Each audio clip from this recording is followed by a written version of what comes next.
Compañeros, compañeras, amigos y amigas, tengan ustedes muy buenos días, o muy buenas tardes, o muy buenas noches, depende de dónde y a qué hora nos estén sintonizando. Este es un programa que corresponde al día de hoy, domingo 30 de enero del 2022. Y naturalmente lo iniciamos con un mensaje que va cargado de mucha tristeza. El día de ayer, sábado 29, ha fallecido nuestra gran compañera Nita Pérez de García, esposa de un gran aprista que en los años duros de la clandestinidad supo llevar bajo sus hombros la Secretaría Nacional de Organización.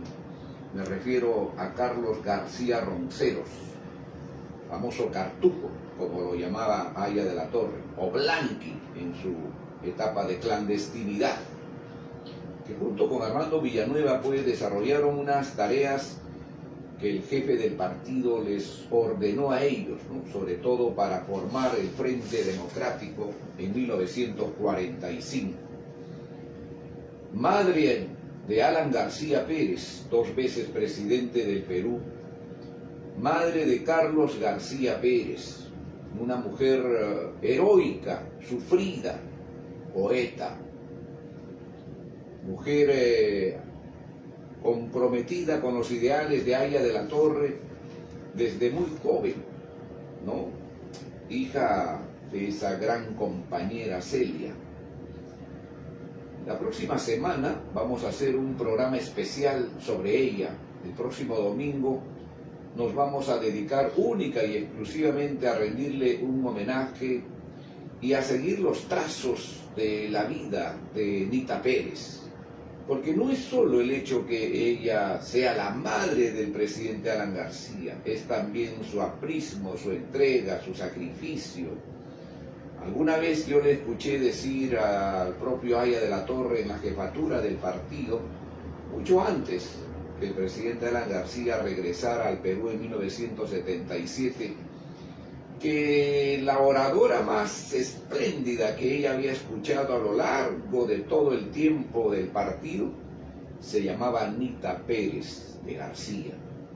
Bueno, sobre ella vamos a hablar la próxima semana en un programa muy especial. El día de hoy tenemos la grata visita, penosa también de parte de él, ¿no? Hemos estado comentando antes del inicio del programa sobre la valía, sobre esta trascendencia de esta gran mujer llamada Nita Pérez de García.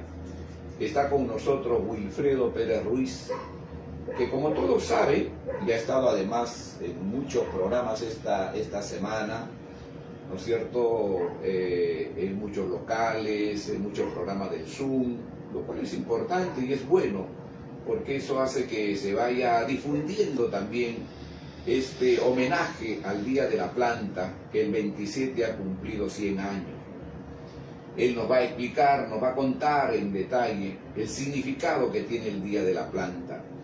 Wilfredo Pérez Ruiz, que ya estuvo en 2 oportunidades aquí en el museo, es conservacionista, es profesor, ha sido director de... ¿Cómo se llama el proyecto que hubo en el Parque Las Leyendas? Parque Las Leyendas. Ha trabajado muy de cerca con este gran cultor del conservacionismo llamado Felipe Benavides, que además has publicado un libro sobre él y esa correspondencia con Manuel Seoane. Querido Wilfredo, muchas gracias por tu presencia el día de hoy aquí. Son momentos, y tú mismo lo has sentido, lo has notado, de bastante tristeza para todos. Pero estoy seguro que la misma, nuestra querida compañera Nita Pérez, quisiera que esta tarea, esta obra continúe. Bienvenido, querido Wilfredo. Muy buenos días, Wilmer, y muchas gracias por tan amable presentación e invitación para compartir contigo y con tu distinguida audiencia este testimonio en homenaje al Día de la Planta, y más aún hacerlo desde este escenario, que es un templo cívico de inspiración que nos recuerda la grandeza del peruano más ilustre del siglo XX en el Perú. Quiero adherirme a tus palabras de pesar y de reconocimiento y tributo a la madre del expresidente constitucional, Ana García Pérez, que es un símbolo de la valentía y el coraje de la mujer peruana y de la estoicidad de la mujer aprista. Tuve el privilegio en alguna oportunidad de tratarla, de conversar con ella, y pude apreciar su honda sensibilidad, su compromiso inequívoco con nuestro partido, su persistencia en los ideales y en la lucha hasta su último suspiro. Por lo tanto, este es también, lo considero así, esta presentación, un tributo y un homenaje a su memoria y recuerdo. Qué bueno, qué bueno. Sé que más allá de estos momentos aciagos, estos momentos tristes que vivimos todos nosotros, estoy seguro que ella, desde donde esté, estará guiando siempre este trabajo, este esfuerzo que se hace desde la Casa Museo Aya de la Torre y los pasos que tú obviamente estás dando en esta tarea de investigación para seguir auscultando la parte de la historia del Día de la Planta, ¿no? Y vamos a entrar un poquito al tema, querido Wilfredo. Hace poco has tenido una reunión tan especial con la hija de Enrique Cornejo Koster, ¿no? Que en los años que se fundó, que se organizó el Día de la Planta, fue un observador cercano, que escribió inclusive muchísimo sobre el Día de la Planta en ese tiempo. Su hija Estela Cornejo te ha entregado inclusive algunos documentos, algunas cartas, algunas historias escritas por su propio padre, y siendo esto una cosa novedosa, nueva, una nueva fuente para seguir inquiriendo, investigando los albores del Día de la Planta, sería bueno que nos transmitas, ¿no es cierto?, lo que tú has sentido en esta conversación con estos documentos que obviamente tienes también a la mano, ¿no? Sí, efectivamente, hace algunas semanas tuve el agrado de conocer y compartir con la compañera Estela Cornejo Castañeda, que es hija del compañero Enrique Cornejo Koster, que me entregó unos documentos, concretamente un escrito inédito titulado Estudiante, conserva tu esperanza. Este texto que lo he fotocopiado y que además he traído una copia para obsequiarte, para que lo puedas conservar en tu biblioteca, en la biblioteca de la Casa Museo. Este texto inédito, interesante, en realidad es el recuento de la incursión del joven Enrique Cornejo desde sus años de estudiante, y habla obviamente de su época de estudiante universitario, sus encuentros amicales, su incursión en las luchas sociales de los años 20, cómo conoció a Aya de la Torre, sus encuentros en las luchas universitarias, el impacto que para él significó la reforma universitaria de Córdoba, el Día de la Planta, las actividades deportivas, sus encuentros sentimentales y también su vida familiar. Todo esto está reunido en un texto que a la compañera Estela Cornejo le he recomendado ver la forma de publicarlo y de compartirlo, porque me parece que es un testimonio no solamente interesante y reitero inédito, sino bastante ilustrativo de lo que fue la vida de aquel, cargada de mucha historia. Y mucha historia, muchos datos, muchas anécdotas que revelan un poco el quehacer de una juventud que se comprometió intensamente con los ideales de justicia social. El compañero Enrique Cornejo, si bien es cierto, gran parte de su vida la pasó en la Argentina, se casó, constituyó su familia, continuó. A quien Luis Geisen lo llamó el apóstol del aprismo. Así es. En Argentina. Efectivamente. ¿no? Hay un libro inclusive que él publicó, un pequeño folleto obviamente. Y él fue el secretario general de la célula aprista de Buenos Aires, de Argentina, y él estuvo durante gran parte, si no toda su vida, en Argentina, y ahí recibió a los refugiados apristas, y ahí es donde conoce y trata intensamente a los líderes durante la época del destierro. Y es en este texto, que está cargado efectivamente de anécdotas y vivencias, donde también hace referencias al Día de la Planta. Como tú lo has mencionado, aparecen, consecuencia de lecturas, investigaciones, nuevos textos, que algunos de los cuales... Es un poco lo que nos interesa, sí, ¿no es cierto?, ir investigando, como en tu caso, que eres un investigador, un acucioso, estudioso además de estos temas, para seguir un poco viendo cómo se fue forjando ese día tan emblemático, porque vino de ahí nomás, ¿no?, después de la formación de las universidades populares, ¿no es cierto?, en enero de 1921. Sí, ahí quiero señalar algo que me parece fundamental de entender. La fiesta de la planta, cuando uno comienza a revisar una serie de textos e informaciones, más aún a partir de las que he ido encontrando recientemente, nos damos cuenta que era una celebración que no pasaba inadvertida en el calendario de las universidades populares. Era una celebración sumamente importante y significativa para la Universidad Popular y para las generaciones de estudiantes que sumaron esfuerzos y voluntades en este espacio educativo, y para los obreros de Vitarte en particular. La fiesta de la planta es citada en diversos textos, en la revista Claridad, en la revista Mauta, en manifiestos de la célula Prisa de París, a lo largo de los años 20, que es la década en donde tiene una predominancia y un liderazgo y una presencia en la fiesta de la planta bastante acentuada. Son numerosos los textos que hacen referencia y que le ponen particular énfasis a esta celebración. Una celebración que hay que señalarlo, surge no como consecuencia precisamente de una inquietud ambientalista de esta generación del centenario, sino fundamentalmente una inquietud social, una inquietud en la que se suman esfuerzos, se aunan voluntades, se congregan espacios de educación, de toma de conciencia, y dentro de ese escenario hay que entender la trascendencia de la fiesta de la planta. Fiesta que, por cierto, ahora deberíamos, no solamente el partido... O Día del Árbol, ¿no? Se llamaba también la fiesta del árbol, Día del Árbol. La fiesta de la planta cobra enorme vigencia para la ciudad de Lima, si lo vemos desde una perspectiva ya no partidaria, y no solamente histórica, sino cultural y ambiental, de enorme trascendencia.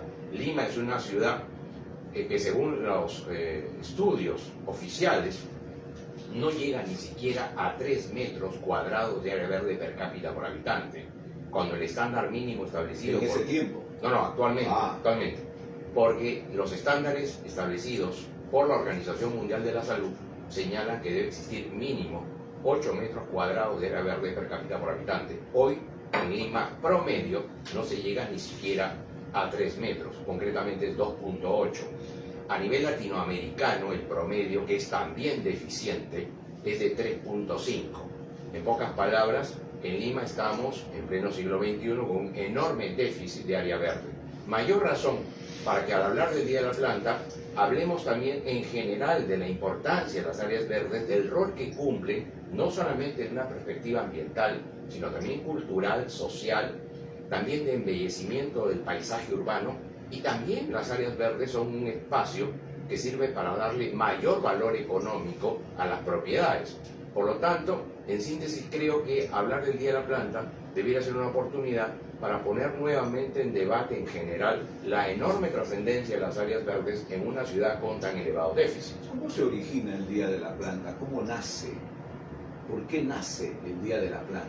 Bien, según los textos que he venido recopilando... Que ha revisado muchos, además. Sí, y voy a ir compartiendo algunos. Por favor, claro que sí. Todos los personajes más emblemáticos que han escrito sobre los antecedentes del aprismo se han referido al Día de la Planta. Y eso es importante, que todos unánimemente hayan hecho alguna referencia, sin excepción, a este día, incluyendo en textos que aquí también tenemos el propio Víctor Raúl Ayala-Torre. Eso demuestra, como le dije hace un momento, la trascendencia, vigencia y connotación que en su momento tuvo esta celebración. ¿Cómo surge? Según lo señala Luis Alberto Sánchez en su libro Los Burgueses, en página 85, precisa lo siguiente: las fiestas representativas de los obreros textiles de Vitarte se denominaban la fiesta del árbol, como tú lo señalabas, y consistían en plantar árboles en señal de sosiego, fertilidad y paz. A la fiesta del árbol de 1923, Aya se hizo acompañar por José Carlos Mariátegui, que acababa de regresar de Italia. Los obreros lo resistían pensando que en su viaje a Europa, 4 años atrás, había sido resultado de un acuerdo con Leguía. Aya, que conocía y estimaba al joven periodista fundador de La Razón, lo propuso como profesor de Historia Social de la Universidad Popular y como codirector de Claridad. Al ser deportado Aya, Mariátegui asumió la dirección de la revista en su 3er número. Como todos sabemos, y sobre eso no necesitamos extendernos, porque además está documentado, y lo dice con mucha claridad nuestro muy querido, respetado compañero Nelson Vázquez Juárez en su libro Las sombras de Mariátegui, eso ese exilio. Que además publicó el documento por el cual a Mariátegui lo nombran propagandista de la dictadura de Leguía, ¿no? Agente de propaganda, agente de propaganda con resolución del Ministerio de Relaciones Exteriores. Ahora, Mariátegui regresa al Perú en marzo de 1923. Sí, ¿no? efectivamente. Hay un error, al parecer. Parece que hay un error en el maestro Luis Alberto Sánchez. Y efectivamente la documentación consignada en este libro, que es breve pero muy bien elaborado, precioso además. Sí, Las sombras de Mariátegui del compañero Nelson Vázquez Juárez, acreditan efectivamente que fue agente de propaganda con resolución ministerial y que además se canceló su presencia en Italia, concretamente. Y que el historiador Luis Antonio Zapata edulcoraba ahí ese título que tenía Mariátegui, haciéndonos creer o tratando de hacer creer que había sido pues un exilio, ¿no? Sí, una meca dorada. Sí, y en realidad los documentos aquí consignados demuestran todo lo contrario. Totalmente. Sí, totalmente. Bueno, los comunistas siempre han tratado de edulcorar esa parte. Y más aún tratándose de un intelectual emblemático en la historia del movimiento de la izquierda peruana. Lo cierto es que en ese tiempo Mariátegui, o mejor dicho, ahí en La Torre sentía mucho afecto por Mariátegui. Sí. Y como tú muy bien lo dices, cuando él regresa lo incorpora a la Universidad Popular Manuel González. Y es justo reconocer que es a través del obrero, además, Fausto Posada, no hay que olvidar. Y ese aprecio probablemente era mutuo, como también lo demuestran algunos textos de la Mauta. Totalmente. Aquí quiero leer solamente un pequeño párrafo de la página 49 del libro, el libro que he citado, Las sombras de Mariátegui. En conclusión, dice el autor, José Carlos Mariátegui viajó a Italia no desterrado, sino porque fue nombrado por Augusto B. Leguía en la legación del Perú en Italia como agente de propaganda del gobierno.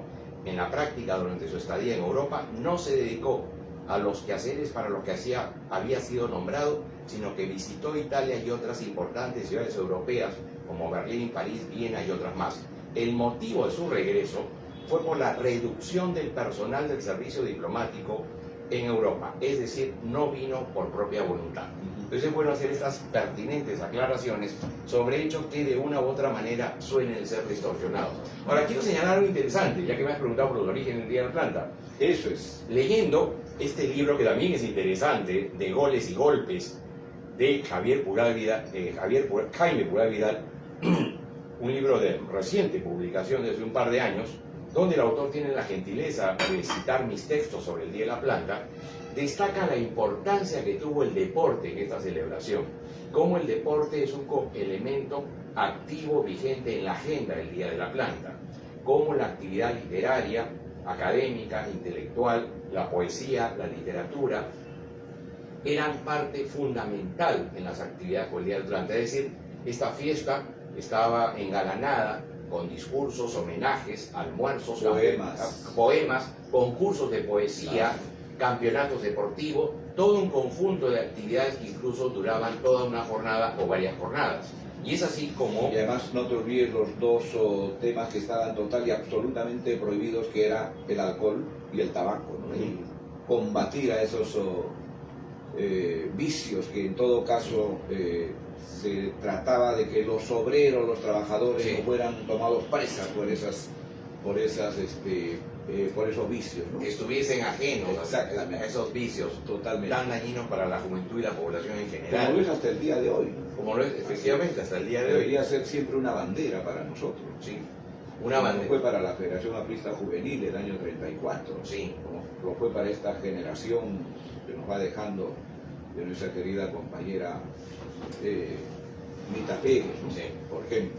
Sí, efectivamente. Bueno, continúa, por favor. Entonces, querido Wilfredo. en este libro, que hace un recuento de la historia del fútbol peruano desde 1911 hasta 1939, se señala en la página 85 lo siguiente: Mariátegui, quien también participó en la Fiesta de la Planta desde 1923 y fue jurado en el concurso de poesía de la Fiesta de la Planta en 1927, aparecía como un tipo más racional y menos emotivo que Haya, cuando, junto con Jorge Basadre y Arturo Sabroso, recomendó premiar algunos de los poemas presentados en el concurso. Mariátegui sostuvo que algunos de esos poemas se acercan a lo que debe ser un canto multitudinario, pero prevalece el elemento lírico. Es por esto que no podemos asumir la responsabilidad de recomendar ninguna de estas composiciones como himnos de los trabajadores peruanos. Se refiere al texto de la fiesta de la planta del año 27. Muy interesante, más allá que estemos de acuerdo o no, con también la rigurosidad y la dimensión de crítico literario que caracterizó a la Mauta. En el tema de la fiesta de la planta también hace mención a los campeonatos deportivos que se realizaban con los obreros textiles. Y no solamente es este libro un testimonio interesante, también lo es un artículo publicado ya más recientemente, el sábado 16 de febrero del año 2019, en la página 15 del Diario 1, sección Historia, título Alianza Lima, 118 años forjando héroes del pueblo. Este es un artículo de Augusto Lostanao Moscol, y que señala el texto, quien es un historiador peruano. Se dice que en las tertulias entre Mariátegui y los obreros que llegaban a su casa, siempre preguntaba por los resultados de los partidos. Mariátegui sonreía cada vez que tenía noticias de un triunfo aliancista. Este romance nació cuando Mariátegui asistió a la fiesta de la planta, en Vitarte. Rafael Tapia, en su texto A la fiesta de la planta 1992, destaca que en la revista Amauta siempre se informó sobre este acontecimiento obrero popular y en las fotos destaca la presencia de varios integrantes de Alianza Lima jugando con los equipos de las fábricas textiles donde laboraban. El fútbol era amateur. Como podemos ver, la fiesta de la planta también tiene un componente futbolístico, deportivo, de acercamiento de sectores populares, obreros, fabriles. La fiesta de la planta no es una celebración solamente que consistía en sembrar árboles, muchos de los cuales, por no decir los más representativos, están todavía de pie en el histórico Parque 9 de Enero, que lleva el nombre de la batalla del mismo nombre en 1881, sino que además esa fiesta es precedida de todo un ritual de cultura, de entretenimiento, de confraternidad, de reencuentro. Y era una fiesta que, como lo he señalado, no pasa inadvertida. Y una demostración, Wilma, que esta fiesta no pasó inadvertida es lo siguiente. En este texto he traído conmigo los ejemplares. Claridad. Es la copia facsimilar de Claridad. Así es. Esto fue editado. Minerva, ajá. Esto fue editado efectivamente por Minerva en 1994 y la compañera Gloria Estete de Mujica, la viuda de nuestro muy querido compañero Nicanor Mujica, me lo obsequió al momento de obsequiarme parte de la documentación de Nicanor. Y en esta edición se ha compilado algunos documentos anexos. Uno de ellos es el boletín de las Universidades Populares González Prada de enero de 1927. Y en este boletín hay dos documentos muy interesantes que justamente los he citado en mi artículo Los 100 años del Día de la Planta, que he publicado hace unos días. El primer documento es el mensaje de los profesores Óscar Herrera, Luis E. Heisen. Óscar Herrera es el que va a reemplazar a Arias de la Torre después que él sale exiliado en octubre del 23, ¿no es cierto? Sí, en las universidades populares. Así es, efectivamente. Y Enrique Cornejo. Aquí están estos mensajes de estos tres profesores por el Día de la Planta. El mensaje es bastante extenso y solamente voy a leer un párrafo, el más significativo. Continuando, en vuestros puestos de lucha os reunís para celebrar la simbólica fiesta de la planta, con que se renuevan anualmente los cursos de cultura y capacitación revolucionaria de nuestros laboratorios de agitación y preparación. Y en momentos tan significativos para la causa, al haceros llegar nuestro saludo fraterno y nuestra palabra de incitación, para que siempre sepáis conservar vuestra fe, vuestra disciplina en la marcha hacia la lucha final. Esto es el mensaje de estos docentes. Pero hay otro texto también interesante. Manifiesto de la célula de la APRA en París a los trabajadores de Lima con motivo de la fiesta de la planta. Esto es de París, enero de 1927, y lleva la firma encabezada nada menos que por Eudóxio Ramírez. Cuando era aprista. Cuando era aprista. Antes de convertirse Así en un felón, Así un es. traidor. Y este texto, muy al margen del personaje que encabeza la firma, hay que reconocer que es un mensaje de exhortación, por de supuesto, compromiso, claro. de lucha. Este mensaje no lo voy a leer, es bastante extenso, pero es interesante estos dos textos porque reiteran y ratifican lo que hemos comentado hace un instante. No fue una fiesta inadvertida. Fue una conmemoración popular de algarabía, de encuentro, de confraternidad, fundamental en el calendario de actividades y en la formación espiritual, académica, intelectual, social que perseguía las universidades populares de González Prada.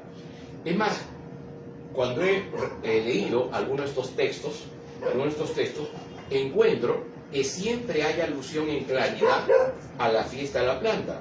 En la edición número 4, por ejemplo, de la primera quincena de enero, director fundador Víctor Raúl Ayala Torre, en esta edición... Ahí está de director Mariátegui, ¿no? Sí, efectivamente. Claro. Por eso pone director fundador a Ayala Torre. En esta edición, en la página del proletariado, hay una nota sobre el Día de la Planta. ¿Qué dice la nota? Vitarte ha celebrado la bella fiesta anual instituida por Aya de la Torre, la fiesta de la planta. El programa de esta fiesta proletaria ha sido excepcional. El 30 se ha efectuado la plantación oficial y una velada, y el 31 campeonato atlético. El 1 de enero se realizaron los Juegos Deportivos. Toda la vanguardia proletaria de Lima se ha asociado entusiastamente a esta fiesta de Vitarte, que ha sido una fiesta del proletariado limeño. Entonces, existen de esta manera numerosos textos, anotaciones que ponen en evidencia, sumado también a los historiadores, la trascendencia La de ella. expresión gráfica también, acá está la foto, por ejemplo, Sí. de la visita de Mariátegui, ¿no es cierto? Ya Aya de la Torre había sido expulsado del país el año 24. Esta Sí. foto debe ser del 24, con el retrato de Víctor Raúl. Sí. Cuya foto también está en el museo de José Carlos Mariátegui. Así es. Solo que lo han En no lo exhiben tan bien que digamos Sí. la foto de Víctor Raúl, ¿no? Como si lo hubieran borrado ahí. Sí, Pero pero- no es así. Pero hay que destacar la admiración, el respeto que se tuvieron José Carlos Mariátegui y Aya de la Torre. Y efectivamente en la casa museo de José Carlos Mariátegui en Girón, Washington, Es la foto principal. está esta Y además fotografía es la foto principal, es la más grande. en que la tiene. sala, Así es. A mí principal. me dio mucho gusto Sí. verlo, ¿no? He dicho sea de paso, es un recinto que también es importante conocer para desde la Lo he casa de la conocido Mauta, hace poco. desde la casa de la Mauta conocer también y tener una visión distinta del país. En este libro de Felipe Cosío del Pomar, que es el primer libro que yo leí sobre la historia del APRA, y que lo leí, te cuento, porque mi profesor de literatura el año 1981 me dejó como tarea la biografía de Aya de la Torre. ¿Y por qué me dejó esta biografía? Porque yo era un adolescente que hablaba un poco de política y me interesaba en estos temas, y me dejó esa tarea con varios meses de anticipación. Y este fue el primer libro que compré, de Felipe Cosío del Pomar, que por cierto, mi profesor de literatura, William Hurtado de Mendoza, Santander, gran profesor de literatura y profesor además de la Universidad Nacional Agraria, de donde ha sido declarado profesor del Bicentenario y gran poeta de literatura quechua, de origen cusqueño. Nada de mi tierra. Sí, efectivamente. Y él, al dejarme este libro, no imaginó que este libro despertaría mi admiración por Aya de la Torre, una admiración que varios años después se concretaría en mi adhesión al partido. En este libro, sobre la fiesta de la planta, el autor dice: la celebración del segundo aniversario de la fundación de la Universidad Popular, el 22 de enero de 1923, ha sido precedida por la fiesta anual de la planta en Vitarte.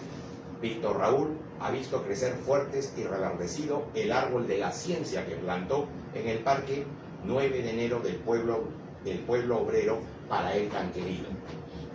Y también Percy Murillo, en la historia del APRA, obviamente hace referencia al Día de la Planta y su cita. Y ahí cita mucho, perdóname que se Sí. interrumpa, a Enrique Cornejo. Sí, efectivamente, eso iba a señalar, que él toma El texto de el texto de Enrique Cornejo y concretamente dice lo siguiente: en Vitarte fue también donde se estableció la fiesta de la planta, que adquirió gran resonancia.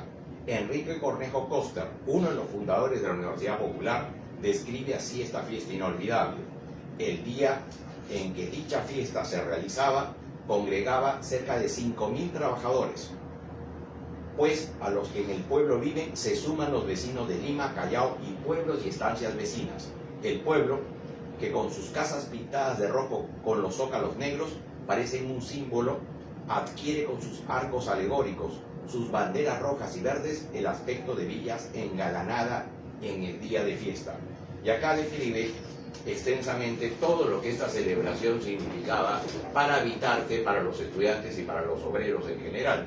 Entonces, como podemos apreciar, existe no solamente una importancia extraordinaria en esta conmemoración, sino que todos los historiadores y todos los textos de los que de alguna manera han hecho referentes a los antecedentes del partido hacen también alusión a esta conmemoración. Tú has citado un texto que también quiero compartir, que es el artículo de Aya de la Torre, publicado En Amauta. No, esto es publicado el martes 2 de abril de 1946 en el diario La Tribuna. Este es el original,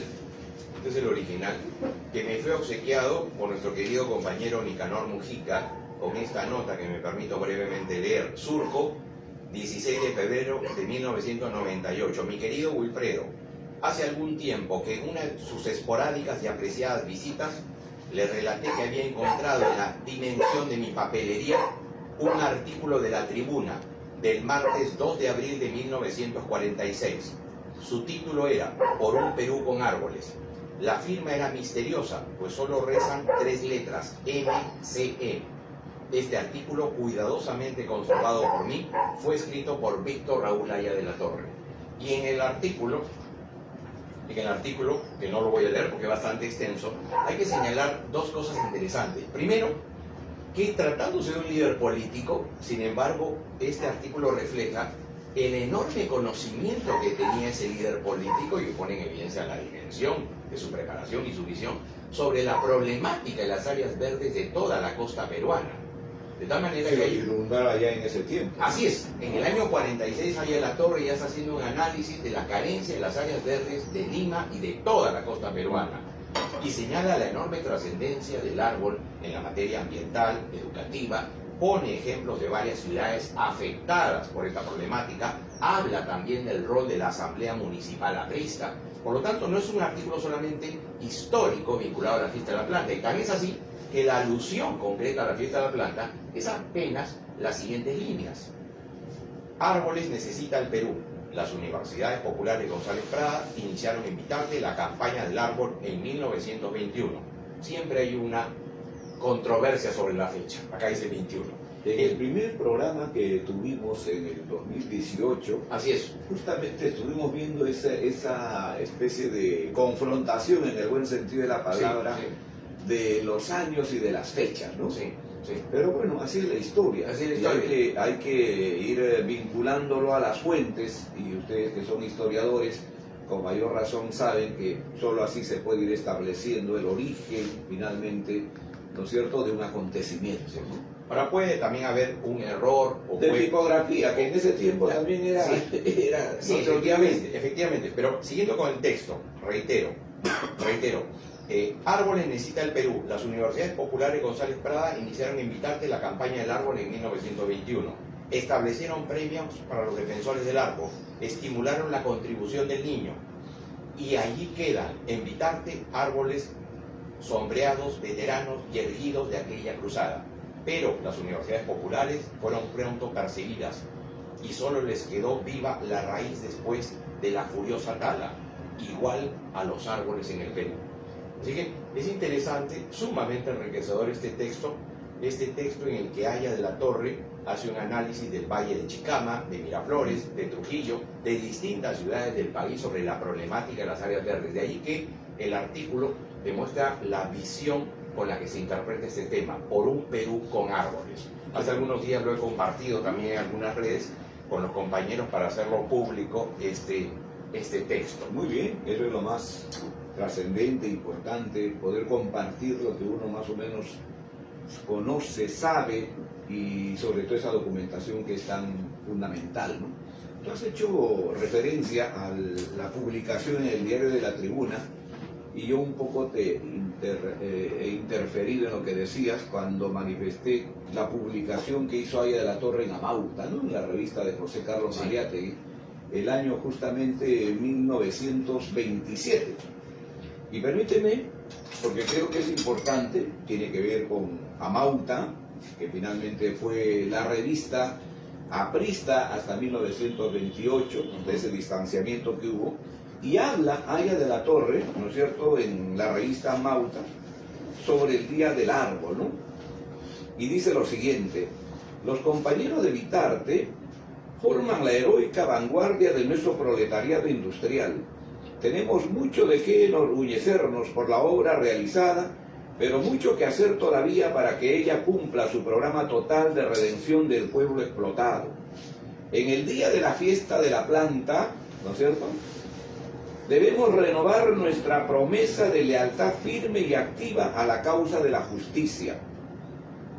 No olvidéis la memoria de nuestros mártires de mayo y octubre de 1923, ni a los hermanos indígenas que claman tierra y libertad, ni a las masas populares oprimidas e ignorantes. Por todos ellos que forman el pueblo, tenemos que luchar hasta el fin, uniéndonos en un organismo indivisible que derrote para siempre a la injusticia. Trabajadores manuales e intelectuales, formad el Frente Único de la Justicia, Aya de la Torre. Amauta, número 6, febrero de 1927, ¿no? Página 25.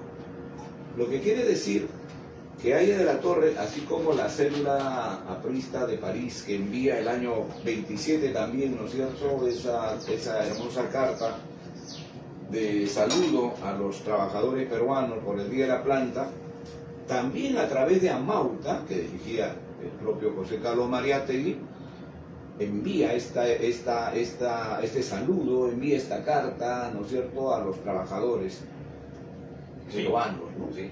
Entonces, ¿qué te provoca, por ejemplo, todo esto, no? No, y además, la revista Mauta fue una tribuna para esta generación intelectualmente inquieta, académicamente comprometida, esta generación del centenario, donde personajes como Antenor Orrego publicaron distintos artículos de distintas materias y algunos artículos también de defensa del reino animal. Y justamente por eso he creído conveniente, Ahí tienes uno, claro. sí, que traer conmigo este texto, este ejemplar de Amauta, este ejemplar que es el número 2, enero 1928. Este es el número 2 que me fue obsequiado por Nicanor Mujica y su esposa Gloria el día de mis 30 años, con una nota muy linda de ellos. Y en este ejemplar, página 16, Dios encadenado es el título del artículo de Antenor Orrego, así se titula, Dios encadenado. Y en este artículo, Trujillo de 1928, en este artículo, Amauta, ¿no? acá está, aquí está, en este artículo, dice en una parte, por ejemplo, Antenor Orrego lo siguiente: en cambio, el animal, sin el alto pensamiento humano que comprende y alumbra las categorías eternas, vive tranquilo y de acuerdo con su norma y con su ley. Ser de la sucesión y de lo transitorio, ser sin justicia ni injusticia, ser dado íntegramente a su mundo y a su instinto, que desconoce el bien, que ignora el mal, que no sufre ni goza, que no ilusiona ni espera, ser que no se desplaza jamás de su paisaje, ser que no va ni viene, ser que se entrega a su vida como Dios manda, bien tratado y concordado, bien encajado en su necesidad, que nunca se traiciona, en el que todo está cumplido, sin más acá ni más allá. Interesante texto de un académico, de un intelectual, que de alguna manera esos textos pequeños, aislados, están entrelazados. Claro, así es. Muy entrelazados. Ponen en evidencia, de un lado creo yo, la visión, la sensibilidad, la dimensión también espiritual, no solamente intelectual, sino espiritual, social, de esta generación que también logra comprometerse, involucrarse con asuntos de interés colectivo y humano, como lo constituye en síntesis la conmemoración del Fiesta de la Planta. Yo creo que la Fiesta de la Planta, de alguna manera, si lo vemos de una manera desapasionada y en perspectiva, es una celebración que de alguna manera expresa todo un conjunto de inquietudes colectivas que abrazaban las universidades populares. Creo que es la fiesta que congrega, Simboliza, digamos, así es, congrega, simboliza todo un conjunto de iniciativas, esfuerzos, inquietudes de lo que era en síntesis la Universidad Popular como espacio de cultura, de formación, de agitación social, de lucha social, de reconocimiento a las causas de los pobres y del pueblo en general. Yo creo que ese es el significado más trascendente que debemos darle a la fiesta de la planta, y por eso mantener viva su vigencia, su tradición, su historia y su enorme significado social. Y en esta etapa que se cumple 100 años, ¿no? 100 años, que no es una casualidad. Claro. A Enrique Cornejo Koster, de quien hemos hablado hace un momento, pero no nos habíamos referido a lo que ha escrito sobre la fiesta de la planta, dice lo siguiente: necesitamos fondos para preparar la fiesta de la planta, que celebramos todos los años el día de la entrada de la primavera. La velada la daremos para celebrar el centenario de la independencia el 29 de julio. Habrá una representación teatral, números de canto, música, discursos, una conferencia de don Víctor Raúl y después baile general. Se cobrará la entrada. La ganancia se repartirá entre la comisión de la universidad, que tiene a su cargo la fiesta de la planta, compuesta por alumnos y obreros todos de Vitarte. Digamos, era la fiesta más importante Sí. de las universidades populares Manuel González Prada en ese tiempo. Sí, ¿no? sin duda, los textos así lo acreditan, ¿no? Claro. Y luego dice, una gran algarabía nos volvió a la realidad. La discusión nos había hecho olvidar que se estaba disputando la supremacía en el deporte. El equipo de Vitarte había obtenido el triunfo en fútbol sobre el equipo del Sindicato Textil de la Victoria. Con el final del match terminó la jornada deportiva de la mañana. A las 4 de la tarde continuarían las justas. Y luego habla del almuerzo, luego habla de los compañeros, justamente Fonclén, Portocarrero y otros más, en donde el almuerzo, la confraternidad, y acá hace una revelación interesante. Voy a leer solamente una línea. El almuerzo transcurrió en conversaciones, bromas y chistes. Allí pude conocer la otra faz de la personalidad de Aya, su humorismo juvenil. Y hace una serie de referencias que son extensas de citar sobre todo lo que transcurrió en esta celebración entre bailes, almuerzos, discursos y la forma en la que también él conoce al joven Víctor Raúl Ayala-Torre. Entonces podemos... De verdad son cosas nuevas, totalmente nuevas. Y qué bueno que este tipo de conversaciones, este tipo de reuniones como las que tenemos aquí, que le hemos denominado trazo de historia, nos permita también ir conociendo así textos nuevos, inéditos, como tú has traído el día de hoy, y que nos abre pues una nueva fuente para poder acercarnos más a lo que fue el Día de la Planta, ¿no? Sus orígenes, los textos, como en este caso la narración de Enrique Cornejo Koster, que muy pocos seguramente lo conocen, Sí. pero que está muy entrometido en la historia nuestra, ¿no? Tantas veces lo hemos repetido, tantas veces lo hemos leído, sobre todo en el libro Historia del APRA de Percy Murillo, pero muy poco comentado. Así es. Yo me acuerdo hace muchísimos años, todavía en los años 70, leí un librito de Lucho Heise, que se llama El Apóstol en Buenos Aires, ¿no? Enrique Cornejo Koster, un libro que seguramente lo volveré a releer ahora que tú has comentado, ¿no es cierto?, los textos que ha escrito Enrique Cornejo Koster. Y mucha gratitud a su querida hija por habernos enviado estas fotocopias de esos textos inéditos que ella guarda, ¿no? Sí, son textos que muy generosamente ha compartido con nosotros y que deben ser difundidos, promovidos.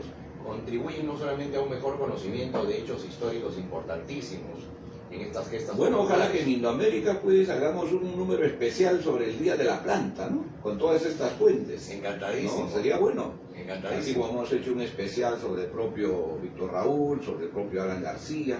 Sí. Estamos preparando un especial sobre Manuel González Prada, ¿no? Y sería bueno incorporarles porque son cosas total y absolutamente nuevas en muchos casos, ¿no? Sí. Nuevas en muchos casos. Querido Wilfredo, ya después del año 27, ¿no es cierto?, hemos visto lo de Amauta, como esta revista pregonaba también muy en alto el Día de la Planta, publicaba los mensajes de Aya de la Torre sobre ese evento. ¿Cómo se va un poco a expresar esto ya en nuestros ideales, en nuestros principios, cómo es que el año 31, cuando regresa Víctor Raúl, cómo se va estableciendo en nuestro plan de gobierno, ¿no es cierto?, esto que tú con mucha precisión, con mucha claridad, ¿no es cierto?, con mucha curiosidad, ha desarrollado por el Día de la Planta. ¿Cómo se expresa eso en el plan de gobierno nuestro? Gracias por tu comentario, porque eso No, me- y te lo pregunto porque yo sé que lo has estudiado y, Sí. y eres un acucioso investigador, ¿no? Y da Gracias. gusto conversar con una persona conocedora, que investiga, que lee, ¿no es cierto?, que está muy al tanto de lo que ha pasado, encuentra nuevas fuentes. Yo sentí el entusiasmo que tú mostraste cuando hablamos de Estela Cornejo, que tenía nuevas publicaciones, ¿no es cierto?, y el apuro que mostraste para ir a verla, pues eso causa mucha alegría, ¿no? Saber que Gracias. tenemos así compañeros que son tan acuciosos, tan investigadores, ¿no? Gracias. Ojalá compañeros como tú y compañeras sigan surgiendo para seguir investigando, ¿no? Fíjate Esto que- que es tan vasta, tan... Sí, y fíjate que en el plan de acción inmediata o programa mínimo, como se denomina, que el Comité Ejecutivo Nacional del Partido, luego del primer Congreso Partidario de agosto del año 31, le entrega a Víctor Raúl Ayala Torre en la congregación pública del 9 de octubre. En este documento, que fue presentado al país en distintas manifestaciones públicas y que había sido comentado en la multitudinaria concentración de la Plaza de Toros de Hacho unos meses antes, el 23 de agosto. Aquí hay una alusión, claro, uno lee este documento y encuentra un conjunto de aspectos que ponen en evidencia una visión y una perspectiva de país muy grande, pero en relación a la temática ambiental dice puntualmente: solucionaremos la cuestión de los humos de La Oroya y fijaremos normas que impidan la repetición del caso. La Oroya es un complejo minero metalúrgico que está considerada esta ciudad entre las 15 más contaminadas del mundo por la Organización Mundial de la Salud y cuyos pasivos ambientales se han visto, han repercutido en la salud y el bienestar de la población desde hace varias décadas. Ahora, este punto que acabo de leer está también expresado, y eso es interesante señalarlo, Wilmer, en claridad. Vale decir, la propuesta del partido del año 31 es comentada nada menos que en el número 6 de la segunda quincena de septiembre de Claridad, cuando el director interino era José Carlos Mariatti. ¿Eso qué año es? 26, ¿no? Esto ya es el año 26. 26, claro. Efectivamente. Aquí está el texto. En la sección notas hay una nota que dice los humos de La Oroya, fíjese, año 26. ¿Qué dice esta pequeña nota? Para los falsos apóstoles del nacionalismo no tiene significado alguno el envenenamiento que están haciendo los humos de la fundación de La Oroya a las aguas del Mantaro y del clima de Jauja, el aniquilamiento de la vida vegetal y animal en esas ricas regiones. Precisa que no disminuyan las cuantiosas ganancias de los gringos, aun cuando sea a costa de la vida y el bienestar de los connacionales. Hay de quienes hayan osado decir que los humos venenosos envenenan. Nicolás Terreros, por ello, fue recluido en la isla de San Lorenzo, donde se le trató de manera inhumana.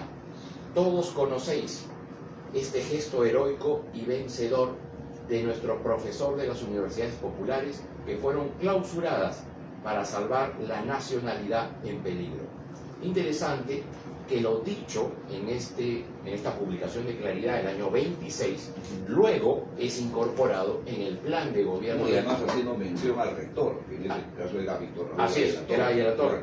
Entonces, es interesante, es muy interesante, porque el plan de gobierno del partido del año 31 coloca por primera vez en agenda la temática ambiental en un debate electoral. ¿Qué es lo que hay que resaltar? ¿no? Hay Hay que resaltar, Ahora, porque también, a veces voces extrañas, voces comunistas, pues pretenden arrebatarnos esa bandera. bueno, Y son nuestras. es que también nosotros con nuestra inacción en las últimas También, décadas también es hemos verdad. perdido nuestra presencia y liderazgo en la temática También. ambiental que No, imagínate durante si décadas nos han hemos sido caracterizado. incapaces de reinscribir al partido, ¿no? Así es. Con una dirigencia que obviamente da pena, ¿no? Efectivamente. Hay en este documento que estoy citando, el Plan de Gobierno, Plan de Acción Mínimo, también asuntos en el título Redención del Indio.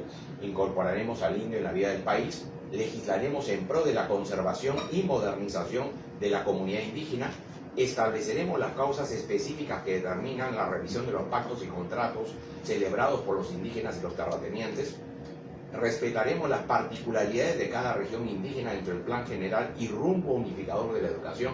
Cuando uno lee estos puntos sobre los pueblos indígenas y amazónicos, por lo menos en mi caso viene a la mente los recientes acuerdos internacionales justamente promovidos por la Organización Internacional del Trabajo sobre los derechos de las comunidades indígenas y su presencia, su participación y su toma de decisiones en operaciones que puedan afectar su biodiversidad y su hábitat en general. Por lo tanto, hay en el plan de gobierno, reitero, el 31, por primera vez la inclusión de esta temática en un debate político electoral. ¿Qué es lo que hay que machacar siempre, ¿no? ¿Qué es lo que hay que repetir siempre? Sí. ¿Qué es lo que hay que transmitir siempre, ¿no? Y hay que también hacer recordar, Porque pareciera que muchos pues olvidan todo lo que el AMBRA en ese tiempo, ¿no es cierto?, como un movimiento que surgía en el Perú ya como partido político, le pasó como propuesta al país, ¿no? Y entre ellos está eso. sí, y hay que Poco también, conocido además. sí, y hay que hacerle recordar también al país y particularmente a los compañeros que es nuestro partido el que por primera vez a nivel parlamentario pone en agenda la temática ambiental. De tal ¿Eso, manera que hay digamos, una- qué año fue? Esto es en 1931. No, pero la temática en el Parlamento, En el Parlamento va tomando vigencia en los años 63. no en el 45 al 48, Claro, ahí no hay mayores aportes que haya No. logrado encontrar, pero sí en que el lo has par- investigado pero también. sí en el Parlamento del 63 al 68, y sobre todo el aporte fundamental, cumbre, de alguna manera se ve expresado en 1978 con la Asamblea Constituyente, cuando por primera vez una constitución en el Perú incorpora estos asuntos ambientales dándole rango constitucional. Mira tú, he revisado en este documento, he revisado todas las Es la constituciones. Constitución. digamos. Todas las constituciones, Sí, ya. exactamente. sí. Bien, la Constitución que fue promulgada el 9 de abril de 1933 Ujú. es una constitución que hace una tibia referencia en materia constitucional en el artículo 37, que dice: las minas, tierras, bosques, aguas y en general todas las fuentes naturales de riqueza pertenecen al Estado, salvo los derechos legalmente adquiridos. La ley fijará las condiciones de su utilización por el Estado o de su concesión en propiedad o en usufructo a los particulares. Esto es todo lo que en materia ambiental señala la Constitución del 33. Bien, cuando llega la Asamblea Constituyente de 1978, ahí cumple una función importantísima que hay que destacar Felipe Benavides y nuestro compañero Javier Pura Vidal. ¿Por qué Felipe Benavides le entregó un memorándum al compañero Armando Villanueva del Campo? Un memorándum que el compañero Armando Villanueva, quien era muy amigo de Felipe, se lo trasladó al compañero Andrés Tausen Escurra, que tuvo como misión la redacción del discurso que finalmente pronunció allá en la Torre el 28 de julio de ese año. Y en ese discurso inaugural de la Asamblea Constituyente, Aya de la Torre dice lo siguiente, recogiendo casi exactamente lo contenido en el memorándum de Felipe Benavides: la temática constitucional es muy extensa y acaso solo pueden mencionarse puntos esenciales: el dominio progresivo del Estado sobre las riquezas básicas, la participación efectiva y directa de los trabajadores, la igualdad de la mujer en todos los campos, la atención especialísima de la juventud, ancha fila humana que en nuestro país exige promoción y estímulos especiales, y también la defensa del medio ambiente y de nuestro patrimonio arqueológico e histórico. Asegurar que el Perú habrá de incorporarse a la revolución científica y tecnológica que está modificando de manera acelerada y esencial el mundo en nuestros días. Esto fue el discurso. Ahora bien, esto no quedó en un discurso. Instalada la Asamblea Constituyente, el constituyente Rafael Risco Boado, de las filas del Partido Popular Cristiano y presidente de la comisión redactora de ese capítulo, envió una invitación, que acá la tengo, invitación, acá está la invitación, la esquela de invitación a Felipe Benavides. A Felipe Benavides, le dicen a Felipe Benavides, saluda al señor Felipe Benavides Barreda, presidente Pro Defensa de la Naturaleza, y se complace en invitarlo a exponer ante la comisión que presido el tema conservación de los recursos naturales. Bien, Felipe Benavides es nombrado asesor ad honorem de la comisión redactora que preside el constituyente Rafael Riscobado, y es nombrado como asesor ad honorem el compañero Javier Pulgar Vidal. Y en este informe, cuyo original tengo en mis manos, que es del 15 de septiembre de 1978, Felipe Benavides logra reunir lo que en ese entonces decían las más modernas constituciones del mundo sobre materia ambiental.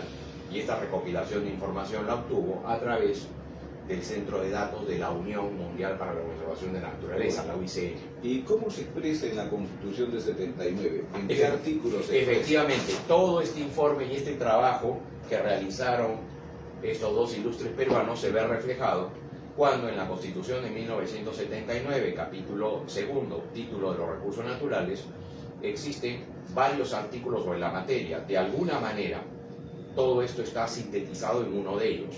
Artículo 118. Los recursos naturales renovables y no renovables son patrimonio de la nación. Los minerales, bosques, tierras, aguas y en general todos los recursos naturales y fuentes de energía pertenecen al Estado. La ley fijará las condiciones de su utilización por este y su otorgamiento a particulares. Y luego más adelante señala, el Estado impulsa el desarrollo de la Amazonía, artículo 120. Artículo 121, corresponde a las zonas donde los recursos naturales están ubicados una participación adecuada en la renta que se produce sobre su explotación en armonía con una política descentralista, y un conjunto de otros artículos que evidencian esto que acabamos de señalar, la enorme perspectiva, conocimiento y acercamiento del partido con esta temática. Pero además, la consecuencia del APRA, ¿no es cierto?, con esos ideales aurorales del Día de la Planta, del Día del Árbol, con ese 27 de enero de 1921, va a haber en este caso su cúspide, ¿no es cierto?, el camino, el trayecto, cuando se establece en el segundo gobierno del APRA el Ministerio del Medio Ambiente, ¿no? Sí. Entonces creo que en eso Alan García, como presidente del Perú, como aprista, supo levantar en alto esas banderas que a veces muchos olvidan, incluyendo en el propio partido. ¿Te parece que ese fue, digamos, el sumo de todo esto que se trabajó durante todo este tiempo, todos esos años? Sí, existieron un conjunto extraordinario de esfuerzos, iniciativas legislativas a lo largo de la década de 1980 y 1990, pero que se hizo realidad en nuestro gobierno. que hicieron realidad en los dos gobiernos del partido. Ajá. Brevemente quiero mencionar que, por ejemplo, el primer proyecto de ley para crear el Ministerio del Ambiente, como tú bien lo has señalado, se concreta el 15 de mayo del 2008, durante nuestra segunda administración, pero sin embargo el primer proyecto de ley es presentado en la Cámara de Diputados el 23 de abril del año 1981 por la célula parlamentaria aprista. Y acá tengo el proyecto que dice, artículo primero, créase el Ministerio... hablar pues de la secuencia, sí, ¿no? De sí. la consecuencia del APRA, ¿no? Créase el Ministerio del Medio Ambiente y de los Recursos Naturales Renovables, cuya misión es la lucha contra la contaminación ambiental, la defensa del medio ambiente, la preservación ecológica de la población peruana y la preservación y control de los recursos naturales.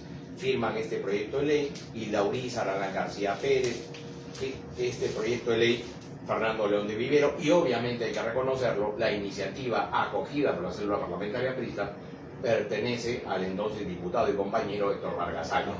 Este proyecto de ley no prosperó, muy bien, pero hay una segunda iniciativa del partido en ese mismo parlamento que sí prosperó, también iniciativa... Ese es del año 81. 81. Proyecto, ¿no? En este mismo periodo legislativo hay una segunda iniciativa que sí prosperó de la célula parlamentaria aprista, también iniciativa de Héctor Vargas Allá, que es la comisión encargada de elaborar el anteproyecto del Código de Medio Ambiente y luego crear la comisión revisora del Código de Medio Ambiente, que son dos iniciativas del partido. durante los periodos legislativos 1980-1985 y luego en el periodo legislativo del primer gobierno del partido.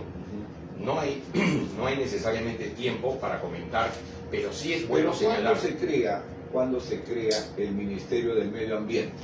En 2008. 2008. Bajo la presidencia del compañero Alan García Pérez, bajo el gobierno de... Así es. Eso es lo que...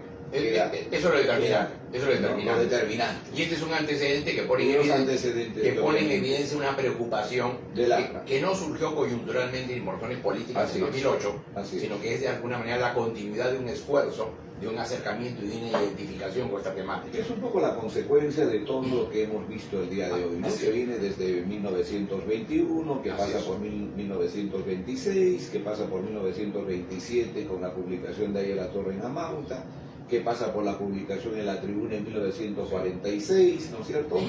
En La Tribuna, el artículo de Víctor Raúl, que pasa, como tú muy bien lo has expresado, en 1981, ¿no es cierto? Y el sumo, digo yo, viene a ser el 2008, sí, cuando se crea finalmente el Ministerio del Medio Ambiente. Pero también hay que señalar 2 o 3 brevemente hechos importantes que son contribución del partido durante esas décadas, previo al gobierno.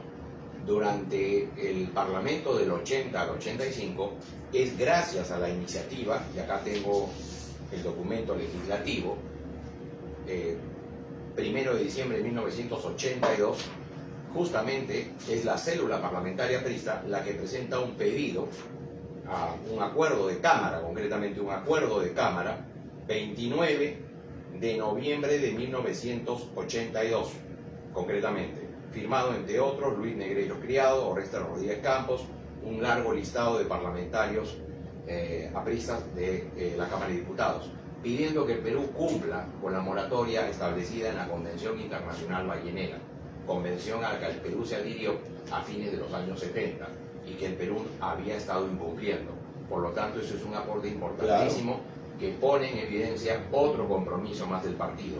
Y pasamos al primer gobierno del partido, y podríamos también mencionar que gracias al apoyo directo, específico del presidente Alan García, y a mí me consta ello, porque yo en aquel entonces era apoderado de la comunidad campesina de Lucanas, donde está la Reserva Nacional de Pampa Galeras y que tiene la mayor población nacional de vicuñas. Puedo acreditar, porque estuve en Palacio de Gobierno con el presidente y la comunidad de Lucanas el 5 de junio de 1987, que gracias al apoyo directo del presidente de la República, incluso pasando por alto la burocracia y sórdidos intereses que interfirieron, el Perú logró un triunfo muy importante, que se le dé autorización a nuestro país para iniciar la fabricación de telas de vicuña provenientes de la esquila del animal vivo, y de esta manera el Perú comenzara a colocar en el mundo estas telas con la marca Vicuñal del Perú, y con estos fondos contribuir a compensar a las comunidades campesinas. Ese es un logro inequívoco de nuestra primera administración. Y en el caso de la segunda administración, no puede dejar de mencionarse el Ministerio del Ambiente, que le otorga un nivel institucional dentro de la estructura del Estado sumamente importante a esta temática. Muy bien. Bueno, no hay que olvidar entonces que lo más expresivo fue en el 2008, cuando se creó el Ministerio del Medio Ambiente, una obra del APRA, una obra del presidente Alan García, que no es sino el término de todo aquello que se vino desde 1921, ¿no? Con el Día de la Planta, ¿no? Esa consecuencia del partido, de sus ideas, como muy bien nos los ha comentado documentalmente nuestro querido compañero y amigo Wilfredo Pérez Ruiz. Wilfredo, muchas gracias por tu presencia el día de hoy aquí en Vía Mercedes. Ha sido una mañana pues de mucho aprendizaje, ¿no? Y además de haber hurgado ese documento que con mucho cariño nos ha entregado nuestra compañera Estela Cornejo. Y también obviamente bastante tristes por la partida de nuestra querida compañera Anita Pérez, a quien vamos a rendir un homenaje con un programa especial el próximo domingo desde la Casa Museo Aya de la Torre. Queridos amigos, queridas amigas, queridos compañeros, han sido ustedes muy amables. Wilfredo, muchas gracias. Gracias por tu presencia. Gracias, querido Iván, por tu apoyo. Iván es el camarógrafo, es el director de luces, de sonido, etcétera, etcétera, etcétera. Pero aquí estamos para seguir trabajando y batallando desde la Casa Museo Valle de la Torre. Compañera Anita Pérez. Presente. Compañera Anita Pérez. Presente. Muy bien. Nos vemos el próximo domingo a las 10 de la mañana. Muchas gracias.